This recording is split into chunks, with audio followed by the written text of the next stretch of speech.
बोलिए सच्चिदानंद भगवान की। इस प्रकार ऋषभदेव अपने पुत्र भरत को राजगद्दी सौंप करके वन में जाकर के अवधूत अवस्था को प्राप्त। इसके बाद भरत चरित आता है। ऋषभ पुत्र भरत परम प्रतापी राजा हुए। उनके नाम पर इस भूखंड का नाम पड़ा भारतवर्ष। वही जो संकल्प बोलते हैं ना, जम्बूद्वीपे भरत खंडे, तो ये पहले भरत खंड नहीं था। महाराज भरत से पहले इसको अजनाब वर्ष बोला जाता था, राजा अजनाब के नाम पर। महाराज भरत के पहले भारतवर्ष को अजनाब वर्ष बोला जाता था, राजा अजनाब के नाम पर इसका नामकरण था। लेकिन महाराज भरत इतने प्रतापी राजा हुए, इतने प्रतापी राजा हुए कि उनके बाद अजनाब वर्ष को भारतवर्ष बोला जाने लगा। उनके नाम पर इस भूखंड का नाम पड़ा। महाराज भरत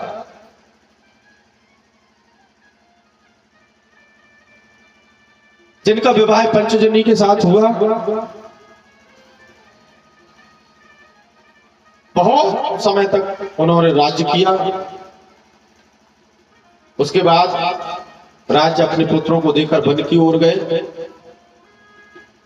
अब जितने भी राजाओं का वृत्तांत सुनेंगे अथवा पढ़ेंगे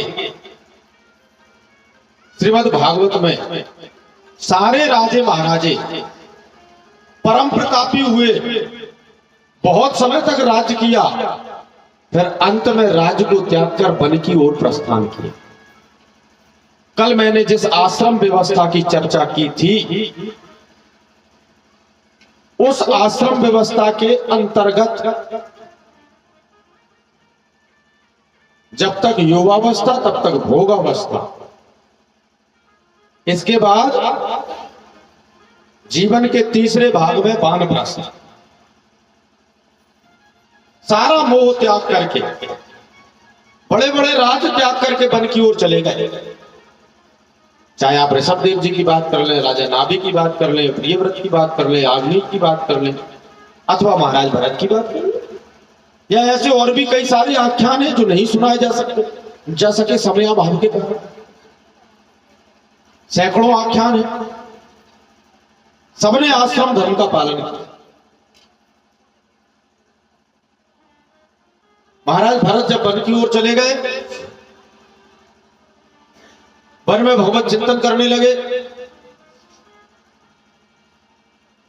एक दिन गंडकी नदी में संध्या वंदन कर रहे थे। उसी समय एक गर्भवती हिरणी का उधर पानी पीने के लिए आना हुआ। अचानक शेर की दहाड़ सुन करके हिरणी व्याकुल हो गई और उसने नदी को पार करने के लिए छलांग लगाई। नदी में हिरणी का प्रसव हो गया। तट पर उस ओर पहुंचकर हिरणी का प्राणांत हो गया। अब बहता हुआ वह बच्चा गंडकी नदी में संध्या वंदन कर रहे महाराज भरत के हाथों में। अब उस छोटे से शिशु की तो ना माँ है ना कोई है, उसको यूं भी कैसे छोड़ देते। महाराज भरत उसको अपने आश्रम में ले आए, उसकी सेवा शुश्रूषा करते, उससे लगाव हो गया। जिसके साथ आप रहते हैं धीरे धीरे उसके साथ रहने का मन बन जाता है, लगाव हो जाता है। पर इतना लगाव उसका उस महाराज भरत का उसके साथ हो गया कि जब मृत्यु का समय समीप आया तो महाराज भरत को उस हरिणी के बच्चे का ही चिंतन रहा। अंत मति सो गति। आखिरी समय में आपकी जैसी मति होगी वैसी ही गति होगी। मति का मतलब ये नहीं है अपन क्या है शॉर्टकट निकाल लेते हैं हर चीज का, हर चीज का शॉर्टकट निकाल लेते हैं। जिंदगी भर पापाचार, अत्याचार, दुराचार करो, असत्य आचरण करो और आखिरी समय में टैप रिकॉर्डर लगा करके राम नाम सुन लो, हो गई गति। गति से अभिप्राय ये नहीं, गति से अभिप्राय यह है कि अंत समय में जब आप संपूर्ण मन हो परमात्मा का चिंतन करेंगे तब परमात्मा में आपकी गति होगी। लेकिन अंत समय में आप संपूर्ण मन हो चिंतन तभी कर पाएंगे जब जीवन भर आपने परमात्मा का चिंतन किया होगा। तो वो हरिण के बच्चे में मन रखा रहने के कारण उनको अगला जन्म हरिण का ही प्राप्त हुआ। हरिण का जन्म प्राप्त हुआ, लेकिन पूर्वकृत तपस्या के बल पर उनको सब कुछ पता था, अपने पूर्व जन्मों का सारा वृतांत पता था। हमारे यहाँ सनातन में सिद्धांत है पूर्व जन्म का, और आप तो वैज्ञानिक भी सिद्ध कर चुके हैं। सैकड़ों हजारों ऐसे उदाहरण हैं जिनसे पूर्व जन्म का सिद्धांत सत्य होता है। छोटे छोटे बच्चे अपना पुनर्जन्म बताते हैं कि हम पिछले जन्म में ये थे और हमने यहाँ पर धन गाड़ रखा था और हमारी ये नाम की पत्नी, ये नाम के पुत्र हैं, और बेशक खोज करने पर सत्य पाए जाते हैं। ये पुनर्जन्म का सिद्धांत है। और जैनियों के यहाँ भी, बौद्धों के यहाँ भी पुनर्जन्म का सिद्धांत है, क्योंकि ये सनातन धर्म की ही शाखा है। केवल इस्लाम में पुनर्जन्म नहीं है और ईसाई धर्म में पुनर्जन्म नहीं है। इस्लाम और ईसाई मानते हैं कि ये ही जन्म है, इसी में कर लो जो करना है, बस इसके बाद कोई दूसरा जन्म नहीं होगा। फिर तो कयामत के दिन हिसाब होगा सबका। जो लिखा है वो बता रहा हूं, अपने यहां पुनर्जन्म का सिद्धांत है।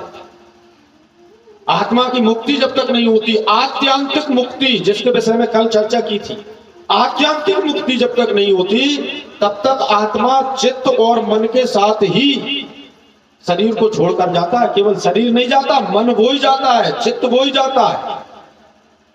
और वैसे चित्त में जैसे संस्कार होते हैं, वैसी मन की जैसी इच्छा होती है, वैसा ही शरीर वो आत्मा ग्रहण करती है। गीता में भगवान कृष्ण ने कहा है, अर्जुन ने प्रश्न किया कि जो लोग इस योग के मार्ग पर आगे कदम बढ़ाते हैं और पूरा नहीं कर पाते और बीच में अगर मर जाते हैं तो उनका क्या होता है, उनकी क्या गति होती है? हे केशव, तो भगवान कहते हैं कि वे महापुरुष जो इस योग के मार्ग पर एक कदम भी आगे बढ़ा देते हैं, उनके बढ़े हुए उस कदम का प्रयत्न, उसका फल निष्फल नहीं जाता। अगर वे बीच मार्ग में देह त्याग भी देते हैं तो वे श्रीमंतों के यहाँ, धीमानों के यहाँ जन्म लेते हैं और अपनी यात्रा को पुनः वहीं से प्रारंभ करते हैं जहां से कि उसे पिछले जन्म में छोड़ा था। पिछले जन्म में जहां से छोड़ा था वहीं से प्रारंभ कर।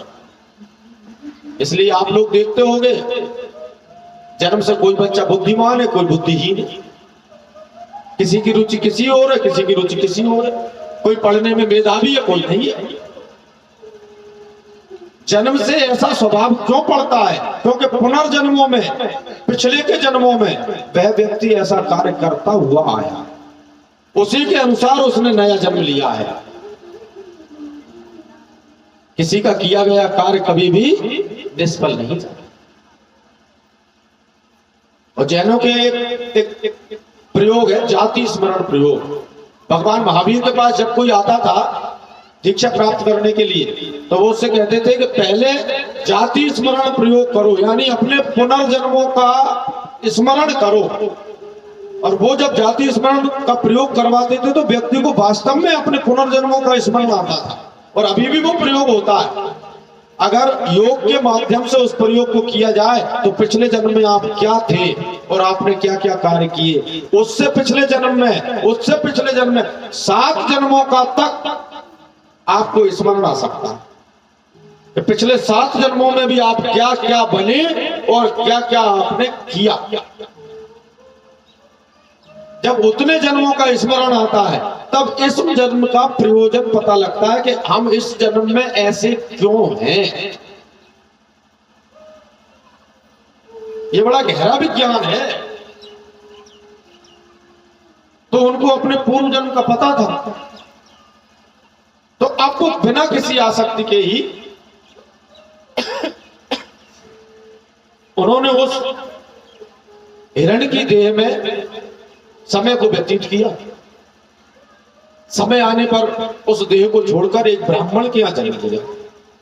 ब्राह्मण का जन्म लेने पर भी उन्हें पूर्व जन्म का वृत्तांत पता रहा, तो उन्होंने मोह किसी से नहीं बांधा। फिर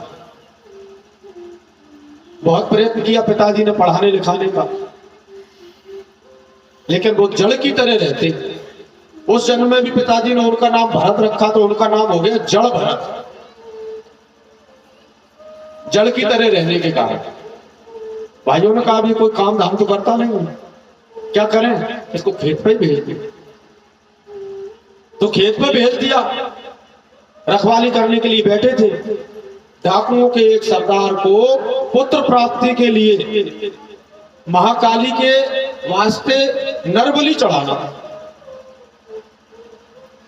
उसने अपने लोगों को भेजा कि जाओ देख करके लाओ, कोई मिल जाए। जो बैठे थे अच्छे मोटे ताजे रष्टपुरुष थे, वे उनको पकड़ करके ले गए जड़ भरत। महाकाली के सामने सात श्रृंगार करके खड़ा कर दिया। खटखटाया डाकुओं के सरदार ने बलि देने के लिए।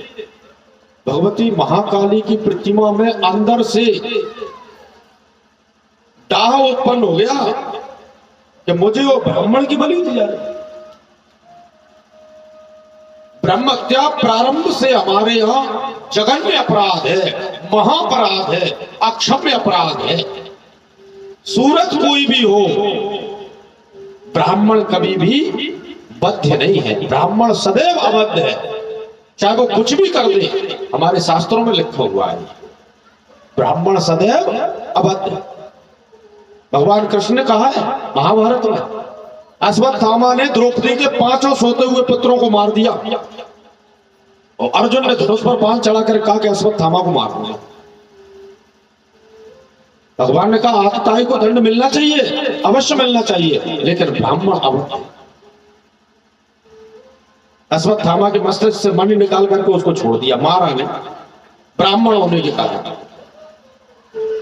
तो महाकाली ने सोचा कि मुझे वो ब्राह्मण की बलि महाकाली प्रतिमा में से प्रकट होगी, और डाकुओं के सरदार के हाथ से उन्होंने खड्ग छीन ली और डाकुओं का संहार कर दिया। जड़ भरत जी वहां से चले तो राजा रघुगण चले आ रहे थे उधर से पालकी पर। उनका एक कहार बीमार पड़ गया, बाकी के 3 कहार एक और व्यक्ति की खोज में आए, तो ये मोटे ताजे हष्टपुष्ट इन्हें दिख गए और उनका इनको ले चलते। उनको ले जा करके वो पालकी में लगा दिया। अब पालकी ढोने का तो इनको कोई अनुभव था नहीं। फिर धरती पर चलने वाले जीवों को भी बचा करके चलते, तो इधर उधर पैर पड़ते ऊपर पालकी में वो जो है आसन बोलता राजा। तो राजा क्रोधित हो गया, उसने अपशब्द कहे, अरे इतना मोटा हो गया क्या तुझे मेरा वजन लग रहा है, ठीक से चल भी नहीं सकता। जड़ भरत ने राजा रघुगण को उपदेश दिया कि मोटा होना, पतला होना, स्वस्थ होना या अस्वस्थ होना, गोरा होना या काला होना तो शरीर के धर्म है, और मैं शरीर नहीं। राजा, अगर मिट्टी का एक ढेला जड़ भरत है और मिट्टी का दूसरा ढेला राजा रघुगण है, और मिट्टी का एक ढेला अगर मिट्टी के दूसरे ढेले पर रखा जाए तो बताओ किस ढेले को किस ढेले का वजन लगे। ऐसी जब बात सुनी, राजा रघुगण पालकी से उतर करके आया और दंडवत प्रणाम किया। राजा रघुगण ने जड़ भरत को अपना गुरु बनाया। राजा रघुगण और जड़ भरत की कथा। उसके उपरांत अजामिल का आख्यान आता है। कन्नौज नगर में रहने वाला एक दासीपति ब्राह्मण अजामिल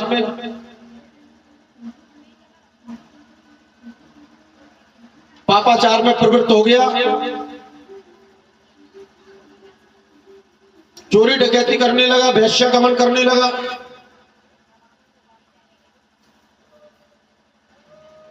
गांव वालों ने अपने गांव से थोड़ी दूर पर उसको कि भाई तुम गांव में ऐसे कार्य करने वाले को गांव में हम नहीं रहने देंगे। तो थोड़ी दूर पर एक पीपल के वृक्ष के किनारे उसने वहां पर घर बना लिया, वहां रहने लगा। एक दिन संयोग से कुछ संत महात्मा जा रहे थे, सांझ हो गई, वो वृक्ष के नीचे उन्होंने देखा कि घर बढ़िया है, पीपल का वृक्ष भी लगा हुआ है, वृक्ष के नीचे बैठे। रात्रि को महात्मा लोग संचरण नहीं करते, चलते नहीं है। अजामिल की पत्नी ने देखा कि अब ये आ गए हैं और बैठे हैं, भूखे प्यासे हैं, तो चुपचाप थाली वाली लगा करके उसने कहा मेरे पति से मत कहना, उन्हें पता लगेगा तो स्वभाव के बड़े क्रोधी है, आप तो अपना आराम से बनाओ और पाओ। महात्माओं ने अपने भोजन बनाए पाए। प्रातः काल हुआ, अजामिल को पता चला, बहुत सारा उसने बोला भला। अब वो महात्माओं ने विचार किया कि अपन ने इस घर का अन्न खाया है, इसका कुछ ना कुछ उपकार करना चाहिए। अजामिल को बुलाया। अजामिल ने कहा तुम ये मत सोचो कि मैं कुछ दान दक्षिणा देने वाला हूं तुमको, बल्कि मैं तो कहूं वो बहुत बड़ी बात है कि तुम्हारे पास जो थोड़े बहुत कपड़े लगते हैं तू मत ये भी नहीं छीन रहा हूं। नहीं तो मेरा कार्य तो ऐसा है मैं ये भी छिना लूं तुमसे। महात्मा बोले हमें तुमसे कुछ लेना नहीं, हमें तो तुमसे एक बात करनी है।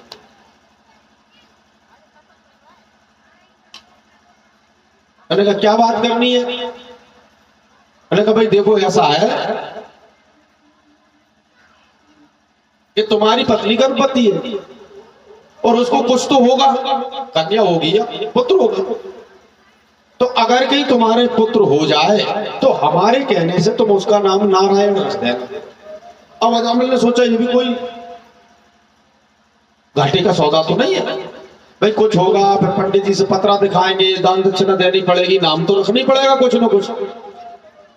तो क्या नाम रखें महाराज से पूछना पड़ेगा। तो इन्होंने बता दिया नारायण नाम रख लेंगे, उसमें बुराई तो कुछ है नहीं। उन्होंने कहा ठीक है। पुत्र हो गया सब कुछ समय के बाद, छोटा ही छोटा पुत्र, नाम रख लिया नारायण। अब उसमें छोटे पुत्र में माँ बाप की ज्यादा ममता रहती है, तो दिन रात उसी को पुकारा करे, अरे बेटा नारायण ये कर ले, अरे बेटा नारायण वो कर ले, इधर आ जा उधर आ जा, ऐसा वैसा। और ऐसा करते करते आयु व्यतीत हो गई और मृत्यु समीप आ गई। और जब यमदूत लेने के लिए आए तो घबरा गया। वो घबरा गया तो क्या हुआ, घबरा करके उसने अपने बेटे नारायण को पुकारा। जब नारायण को पुकारा भगवान प्रसन्न हो गए और भगवान के पार्षद दिव्य लोक से दिव्य विमान को लेकर के आए और अजामिल को उस दिव्य विमान में बैठा करके दिव्य लोक ले गए। केवल और केवल नारायण के पुकारने मात्र से। परंतु आप यह मत समझिए कि ये केवल एक जन्म का, ये एक जन्म के अजामिल का वृतांत तो आपको पापाचार दुराचार अत्याचार अनाचार का दिख रहा है, परंतु उसने पूर्व जन्मों में गहन तपस्या की थी। इस प्रकार से अजामिल को मोक्ष प्राप्त हुआ। आगे वृत्तासुर का वृतांत आता है। त्वष्टा का पुत्र वृत्तासुर,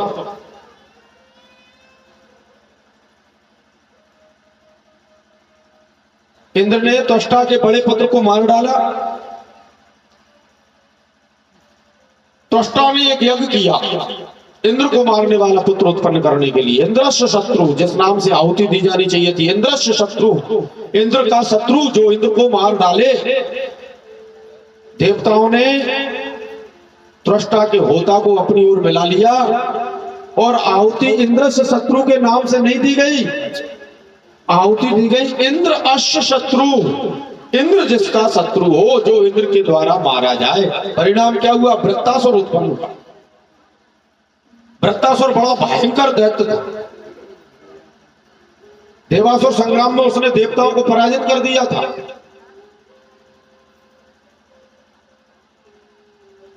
बाद में भगवान विष्णु के कहने पर इंद्र आदि देवता दधीचि ऋषि के पास आए और दधीचि ऋषि की हड्डियों से वज्र बनाया और उस वज्र से इंद्र ने पुनः युद्ध करके वृत्तासुर का संहार किया। युद्ध में वृत्तासुर इंद्र को हाथी के समेत निकल गया था, ऐरावत के समेत निकल गया था अंदर। इंद्र अपने वज्र से उसका पेट फाड़ करके बाहर आए और उसका गला काट दिया। इस प्रकार से वृत्तासुर का वृतांत आता है। उसके बाद भगवान नरसिंह का अवतार आता है। हिरण्यकश्यपु अपने भाई हिरण्याक्ष की मृत्यु से अत्यंत दुखी हुआ और भगवान से बदला लेने के लिए उसने बड़ी भारी तपस्या और तपस्या के बल पर ब्रह्मा जी से यह वरदान प्राप्त किया कि दिन में मारा नहीं जाऊं, रात को मारा नहीं जाऊं, बाहर मारा नहीं जाऊं, भीतर मारा नहीं जाऊं, अस्त्र से मारा नहीं जाऊं, शस्त्र से मारा नहीं जाऊं, ऊपर मारा नहीं जाऊं, नीचे मारा नहीं जाऊं, ब्रह्मा की बनाई हुई सृष्टि के किसी जीव से मारा नहीं जाऊं। और अपनी सोच में वो अमर हो गया। उसने कहा अब तो अपन अमर हो गया। इधर जब वो तपस्या करने के लिए गया, कयाधु उसकी पत्नी गर्भवती थी। इंद्र ने सोचा कि दैत्य को दैत्य ही पैदा होगा तो क्या मतलब है, तो उन्होंने कयाधु का अपहरण कर लिया। बीच में नारद जी आ गए। उन्होंने देवराज इंद्र से कहा कि लज्जा आनी चाहिए तुम्हें, स्त्री का अपहरण करके उसके गर्भ को नष्ट करने का प्रयत्न कर रहे। इंद्र शर्मिंदा हुआ और नारद ने अपने आश्रम में कयाधु को रख लिया। भगवत भजन के संस्कार पड़े। कयाधु के गर्भ से अद्भुत भगवत भक्त प्रहलाद ने जन्म लिया। हिरण्यकश्यप तपस्या करके वापस आया, सर्वत्र अपना राज्य स्थापित किया, सारे नगर में मुनादी करवा दी, मेरे अतिरिक्त कोई भगवान नहीं है। जो भी कोई पूजन करेगा मेरा करेगा, नाम स्मरण करेगा मेरा करेगा, आराधन करेगा मेरा करेगा। कोई यज्ञ, कोई कर्मकांड, कोई नाम, कोई कथा वार्ता अब आगे कुछ नहीं होगी। जो कुछ भी होगा हिरण्यकश्यप के नाम से ही होगा। सारी प्रजा में मुनादी करवा दी और जो कोई इसको नहीं मानेगा उसको मृत्यु दंड दिया जाएगा। बालक प्रहलाद राजपथ से निकल रहे थे। एक घर से आवाज आ रही थी, हरे कृष्ण गोविंद मोहन मुरारी, हे प्रभु बचाओ, कृपा करो, दया करो,